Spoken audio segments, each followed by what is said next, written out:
ಚಳ್ಳಕೆರೆ ನಗರದ ಕುಲುಮೆ ರಸ್ತೆಯ ಮೀನು ಮಾರುಕಟ್ಟೆ ಬಳಿ ರಾಜಕಾಲುವೆ ದುರಸ್ತಿ ಕಾಮಗಾರಿ ಕೈಗೊಳ್ಳಲಾಗಿರುವ ಹಿನ್ನೆಲೆಯಲ್ಲಿ ಕುಡಿಯುವ ನೀರಿನ ಪೈಪ್ಲೈನ್ ಬದಲಾವಣೆ ಹಾಗೂ ಸ್ಥಳಾಂತರ ಕಾಮಗಾರಿ ನಡೆಯಲಿದೆ.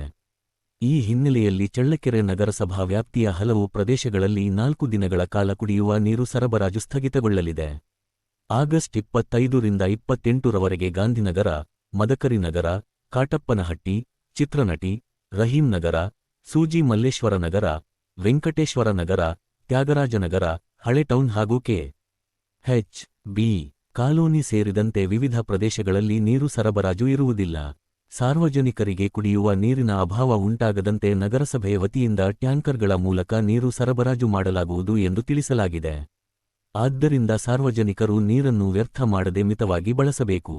ಪೈಪ್ಲೈನ್ ಬದಲಾವಣೆ ಹಾಗೂ ಸ್ಥಳಾಂತರ ಕಾಮಗಾರಿ ಪೂರ್ಣಗೊಳ್ಳುವವರೆಗೆ ಸಾರ್ವಜನಿಕರು ನಗರಸಭೆಯೊಂದಿಗೆ ಸಹಕರಿಸುವಂತೆ ನಗರಸಭೆ ಪ್ರಕಟಣೆಯಲ್ಲಿ ಮನವಿ ಮಾಡಿದೆ.